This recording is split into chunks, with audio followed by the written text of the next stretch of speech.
जी बिस्मिल्लाहिर्रहमानिर्रहीम। आप सबका बहुत बहुत शुक्रिया।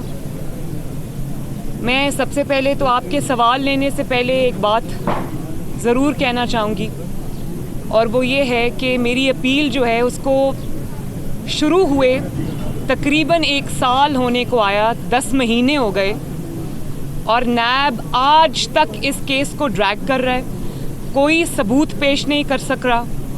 जब हालात और नैब टोटल इनके कंट्रोल में था, इमरान खान के कंट्रोल में था, और इन्होंने ये सोचा कि मैनिपुलेशन कर सकते हैं, तब तो दरख्वास्त दी जा रही थी कि रोज़ाना की बुनियाद पे हेयरिंग हो, रोज़ाना की बुनियाद पे हेयरिंग हो और मरियम की अपील का जल्द फैसला किया जाए।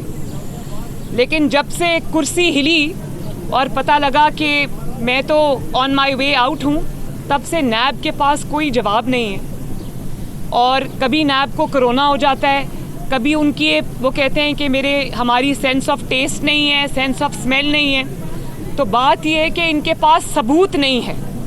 और अगर बहुत सादा सी बात है, आपके पास सबूत होता तो 10 महीने बहुत बड़ा अरसा होता है, आप वो सबूत निकालते और जजेस के आगे उनकी टेबल पे रखते। तो कभी कोरोना हो जाता है, कभी एक वकील बदल जाता है, कभी दूसरा वकील बदल जाता है, कभी तीसरा वकील बदल जाता है। आज भी जो पिछली दफ़ा वकील अपॉइंट हुए थे वो आज नहीं आए। नैब क्लूलेस है।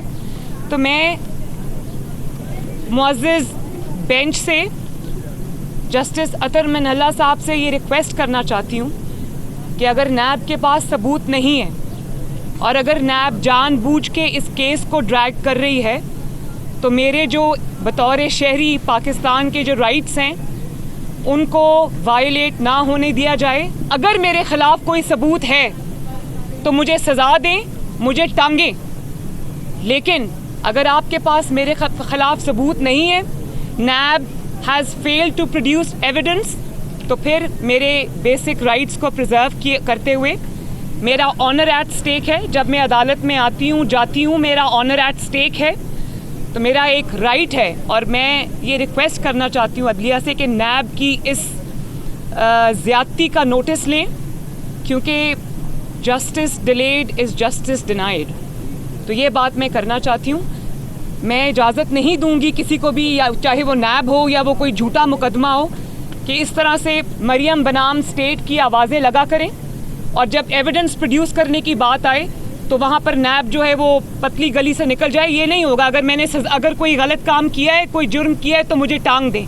लेकिन अगर मैंने नहीं किया, अगर नैब झूठी साबित हुई है, नैब पॉलिटिकल इंजीनियरिंग कर रही है, तो फिर नैब को कटहरे में खड़ा करना चाहिए। जी मैडम, क्या कहेंगी? गवर्नमेंट तो चेंज होगी, खान साहब घर भी चले गए, लेकिन वो एक बयानिया लेके चले, झूठ पर मुबनी छोटी हुकूमत का ताना दे देते हैं, कभी कोई इल्ज़ाम लगा देते हैं। लेकिन असल हकीकत ये है कि जो महंगाई का जिन है वो काबू से बाहर होकर जा रहा है। क्या करने? बड़ा अच्छा सवाल किया आपने।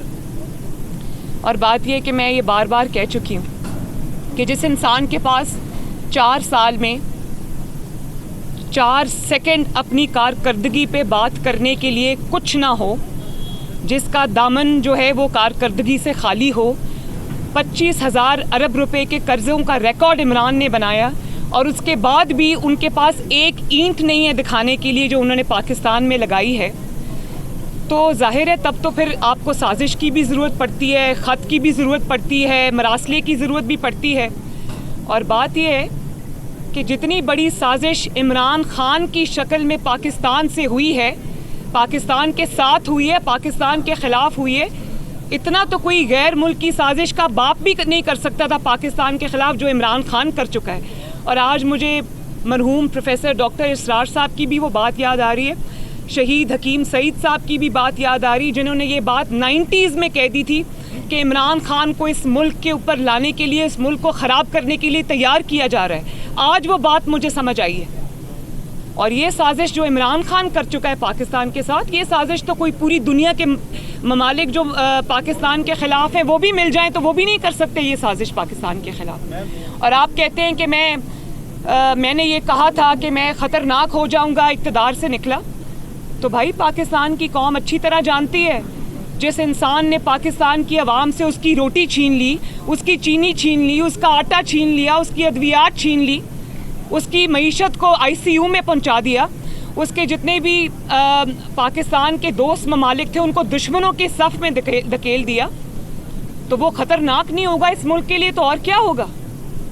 तो जब इसमें मैं ये क्लियर करना चाहती हूँ कि कल तक आपके सवाल का मैं जवाब दे रही हूँ कि अभी 4 हफ्ते पहले तक तो वज़रा जो इमरान खान के थे वो प्रेस कॉन्फ्रेंसेस किया करते थे कि पूरी दुनिया में महंगाई है, पाकिस्तान में कोई महंगाई नहीं है। अब अचानक 4 हफ्ते बाद आपको महंगाई याद आना शुरू हो गई है, आपको महंगाई नज़र आना शुरू हो गई है। आज आप जब टीवी पर बैठकर प्रेस कॉन्फ्रेंसेस कर रहे होते हैं महंगाई के ख़िलाफ़, अपनी ही लाई हुई महंगाई के ख़िलाफ़, तो आपको ये ख्याल नहीं आता कि जो आपको देखने वाले हैं वो आपके ऊपर थू थू कर रहे हैं। 4 साल में आपने जो मईशत का बुरा हाल किया, उसको तबाह किया, उसको बर्बाद किया, उसकी जिम्मेदारी आप 4 हफ्ते में आई हुई हुकूमत पर डाल रहे हैं। और आप कह रहे हैं कि डॉलर जो है वो 190 पे चला गया, तो 189 पे 4 साल में आपने 105 रुपये से 189 पे आपने जब डॉलर पहुंचाया तो पहले तो उसका हिसाब देना। और आपने जो ऑयल और डीजल की जो कीमतें हैं उनको डिफ़र किए रखा क्योंकि आपको नज़र आ रहा था कि आपकी हुकूमत जा रही है। आपने मुल्क को डिफ़ॉल्ट के धाने पे लाकर खड़ा कर दिया। तो आज प्रेस कॉन्फ्रेंसेस करते वक्त आपको शर्म नहीं आती? थोड़ा सा अपना चेहरा आईने में देखकर प्रेस कॉन्फ्रेंस करने आया करें कि वो मुनाफिक का चेहरा है। लोग जानते हैं कि महंगाई आपकी वजह से, लोग जानते हैं कि आज जो मईशत की तबाही हुई है वो आपकी वजह से, लोग ये जानते हैं कि डॉलर आज जो ऊपर गया वो आपकी वजह से। नवाज शरीफ तो 55,000 पर छोड़कर गया था स्टॉक मार्केट। जब आप किसी नारी को लाकर बिठाते हैं, जब किसी खलंडरे को आप लाकर क्रिकेट के मैदान से उठकर आप पहुंचा देते हैं इक़्तिदार के ऐवान में, तो फिर वो यही करेगा। उसको नहीं पता मईशत किस चीज़ का नाम है। उसने जाते जाते जो आग लगाई है पाकिस्तान के जो ताल्लुकात हैं दूसरे मुल्कों के साथ, आप देखें कि उसके कितने बुरे असरात पाकिस्तान की फॉरेन पॉलिसी पे आए होंगे। उसको धोते धोते हमें कई साल लग जाएंगे। 4 साल में वो पाकिस्तान को 400 साल पीछे धकेल कर गया है। तो ये जो चूरन अब वो बेचेगा महंगाई का, वो नहीं बिकेगा। और मैंने कल भी अपनी स्पीच में ये बात कही कि अपोजिशन पार्टीज़ को और मेरी अपनी जमात को, मेरी अपनी हुकूमत को ये देखना चाहिए, ये सोचना चाहिए कि इमरान खान के गुनाहों का जो टोकरा है उसको अपने सर पे नहीं उठाना चाहिए। इसको जाने दें अवाम में, ये जाके जवाब दे लोगों को कि 4 साल की इसकी कारकर्दगी क्या है। क्यों इसने आटे को 30 रुपये से जो है वो 80 रुपये पे पहुंचा दिया है? क्यों इसने चीनी को 50 रुपये से 120 रुपये पे पहुंचा दिया है? क्यों इसने डॉलर को 105 से जो है वो 190 पे पहुंचा दिया है? क्यों 55,000 जो स्टॉक मार्केट थी उसको इसने ज़ेरे ज़मीन ले गया? ये क्यों तरक्की की जो शरह 6% पे जा रही थी उसको ये ज़ेरे ज़मीन ले गया? इसके जवाब इमरान खान को देने पड़ेंगे। जब आप इससे ये पूछो कि अद्वियात महंगी क्यों हुई तो कहता है खत आ गया। जब आप इससे ये पूछो कि आटे की कीमतें क्यों बढ़ी, महंगाई क्यों हुई, तो कहता है मेरे खिलाफ साजिश हो गई। तुम्हारे खिलाफ साजिश नहीं हुई, बात यह है कि तुम्हारे पास बताने के लिए कौम को कुछ नहीं है। और आज जिन हालात से मुल्क दो चार है, जो हालात मुल्क को दरपेश है, उसका एक ही जिम्मेदार है, उसका नाम है इमरान खान। चीनी आटा चोर जो है आज मुस्लिम लीग उनकी इत्तेहादी है, तो क्या वो साफ हो गई या वो अभी भी चोर ही है? चोर इमरान खान है। चोर इमरान खान के इर्द गिर्द जितने वज़रा हैं वो हैं जिन्होंने, अभी आप एक्स मिनिस्टर को ले लें जो एक्स इंफॉर्मेशन के मिनिस्टर थे, उन्होंने अपने पर्सनल रिश्तेदारों को कौमी ख़जाने से लाखों रुपए तनख्वाह पर अपॉइंट किया था। आप कोई भी पाकिस्तान का शोबा उठा के देख लें, आपको वो शोबा फराह खानों से भरा हुआ मिलेगा। हमें तो ये कहा जाता था ना कि 1 करोड़ नौकरियां दूंगा, वो तो बाद में पता चला कि वो सारी नौकरियां करोड़ों रुपए लेके फराह खान ने दे दी। पंजाब के अवाम को तो ये पता ही नहीं चला कि 4 साल उनका सूबा जो है वो गुजार नहीं फराह खान चलाती थी, जिसके डायरेक्ट लिंक्स जो है वो बनी गाला में जो मलका आलिया उनसे मिलते थे। तो ये अगर कोई बिजली चोर है, दवाई चोर है, आटा चोर है, चीनी चोर है, तो वो इमरान खान है, वो इत्तेहादी नहीं है, वो इमरान खान खुद है। उसको वज़ीर आज़म था, वो उसको जवाब देना पड़ेगा इन चीज़ों का।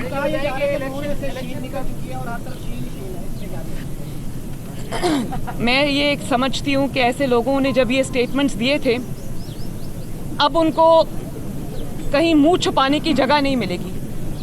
बदतरीन इंतकाम के बावजूद, बदतरीन जो एक दरार डालने की कोशिश थी, उसके बावजूद अल्लाह ताला के फजल करम से नून और शीन आज भी यूं हैं और इंशाल्लाह यूं रहेंगे।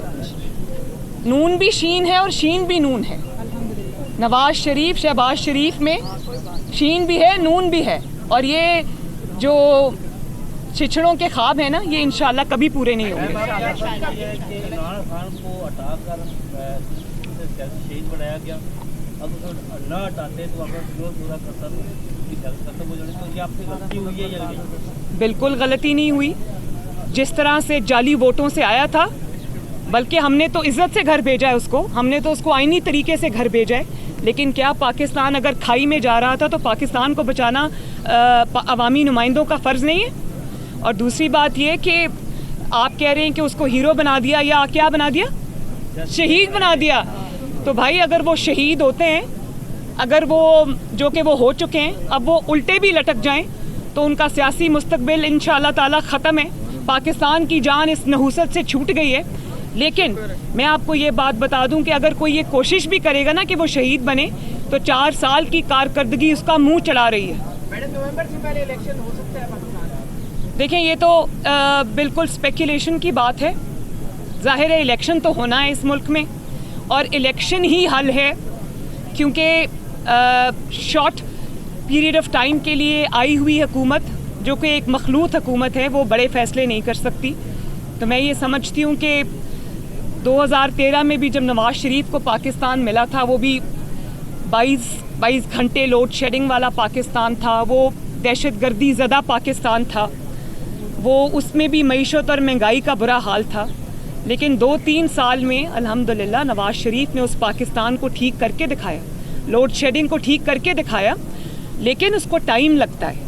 इंटरम सेटअप में या छोटे सेटअप में या जो कम मुद्दत के लिए आया हुआ होता है, वो ये फैसले नहीं कर सकता। तो इसलिए मैं पाकिस्तान की आवाम से ये कहना चाहती हूँ कि फितनों में उलझने की बजाय नवाज शरीफ को जब भी इलेक्शन हो 2/3 मेजॉरिटी दें, ताकि वो पूरी कुव्वत से, पूरी ताकत से पाकिस्तान के लोगों की तकदीर बदले इंशाल्लाह।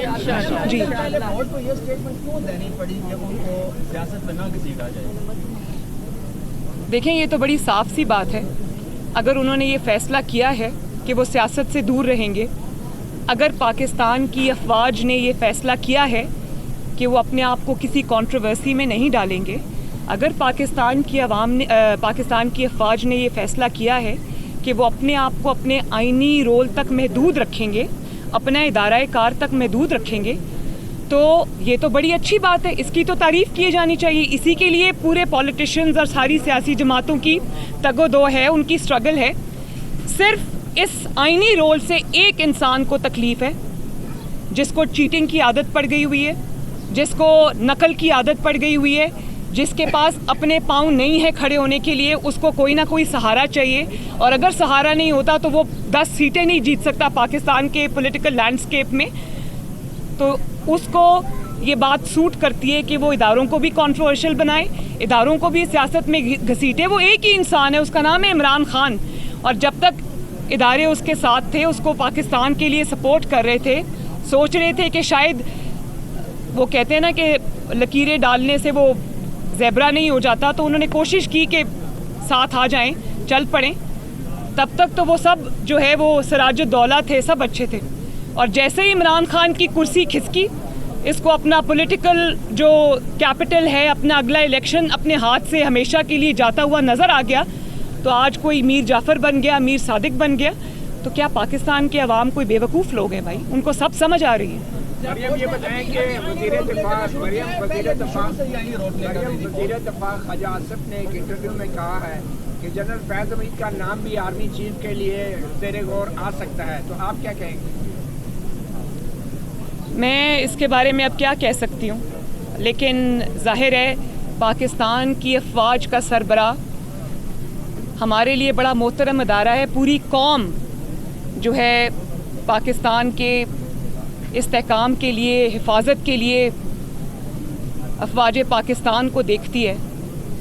तो पाकिस्तान की अफवाज का सरबराह एक ऐसे इंसान को होना चाहिए जो हर किस्म के तनकीद से, शक व शुबा से, एक रेपुटेशन जो है उसकी वो फ्लॉलेस होनी चाहिए। ये पाकिस्तान के अवाम के लिए भी अच्छा है, 22 करोड़ के मुल्क के लिए भी अच्छा है, और ये अफवाज पाकिस्तान के लिए भी अच्छा है कि कोई अहल शख्स, कोई ऐसा शख्स जिसके ऊपर कोई दाग ना हो, वो अफवाज पाकिस्तान का सरबराह बने, ताकि अफवाज पाकिस्तान को लोग सलूट करें। जी ठीक है जी, शुक्रिया, थैंक यू। इंतखाबात ही मसले का हल हैं, और ये कहना था इस्लामाबाद में मरीम नवाज़ का, जो इस्लामाबाद हाई कोर्ट के बाहर मीडिया से गुफ्तगू कर रही थी। उन्होंने कहा कि मुख्तसर वक्त के लिए मखलूत हुकूमत बड़े फ़ैसले नहीं कर सकती। साथ ही साथ उन्होंने कहा कि अगर मेरे खिलाफ कोई सबूत है तो मुझे लटका